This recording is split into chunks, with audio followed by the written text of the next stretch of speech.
This is Breakfast Central on News Central. Now you can follow us on all socials. We're at News Central TV on Facebook, on Instagram, and if you're on Twitter, feel free to check us out as well. It is now time for us to bring you the papers, and we're starting in West Africa, Nigeria. We're starting off with The Guardian. That's the first paper we'll be looking at this morning. All now set for APC National Convention. Yes, everything good, everything nice. Eagle Square agog for 12,000 delegates. Keep your eyes on the ball, Buhari tells APC leaders. Adamu Akume, Al Makura, others meet on consensus. Party bars political appointees from voting at convention. PDP charges INEC not to monitor APC convention. PDP charges INEC. I don't know why, but hey, that's what you get on the front page of The Guardian. But that's not all. Let's also take a look at other stories as well. South and Middle Belt leaders attack Atiku, Tambuwal over presidential bids, disregard for zoning.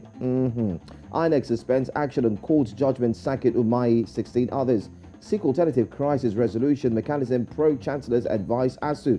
And we have many more stories. I think The Guardian is Political Friday. That's what I call The Guardian this morning. It's a Political Friday on The Guardian because every story, almost every story, about 90% of the stories on the front page is purely politics. All right, that's from The Guardian. Let's take you now to South Africa. We're looking at the Sowetan paper this morning. Now you can see the picture here. It says disgruntled taxi drivers marched to Western Cape legislature in Cape Town yesterday to hand over a memorandum of their grievances, including the impoundment of taxis and permits. That's the one major story you can get from Sowetan this morning. And another story, gruesome story. It says, freed to rape again and kill. Convict released on parole confesses to rape and murder of 12-year-old girl whose traumatized family said their kid referred to the killer as uncle. That's on page 2. That's such a sad story for a 12-year-old, but that's another major story that is coming out from the Sowetan paper in South Africa. All right, away from the Sowetan in South Africa, let's go to Namibia right now. Let's talk about the Namibian this morning. But right before we go to the Namibian, we have this one in front of us, which is First News. So let's deal with First News first before we go to the Namibian this morning. And on First News, well, like I said, it seems to be, yeah, it's a political season, so we do know. At the top there, 2023, PDP won't deviate from zoning tradition, says Ayu. 12 suspected killers of Ogun Monarch arraigned. And let's take a look at the array of the political stories that we have on the front page as well of First News. Peter Obi joins presidential race, promises job creation and security. Ekiti governorship, Fayemi's aide resigns, declares for SDP's Oni. Edo, Obaseki sacks 513 workers from Sports Council. 513? Wow, the Sports Council. Okay.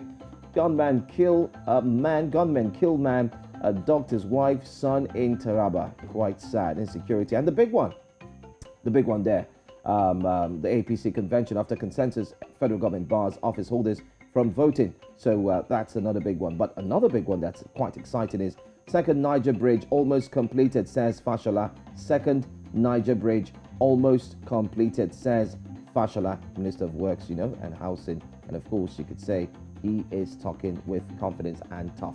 Well, that's all we have on the front page of First News. All right, to wrap up the newspaper segment this morning, we're going down to Namibia. We're looking at the Namibian this time around, and it goes on to talk about food prices. It says food prices starve Namibians. You can see the infographic here looking at the different food items that will be on the rise effective April 25th, from the maize meal to the instant maize porridge to Pasta King, wheat flour, you name it, you can have it right there on the front page from the Namibian this morning. Meanwhile, in faraway Dubai, the President Gengab is there for the Expo 2020 in Dubai. So people are wondering, you people are suffering way back in your home country and you're in Dubai. Why is it in Dubai? Is it for the benefit of Namibians?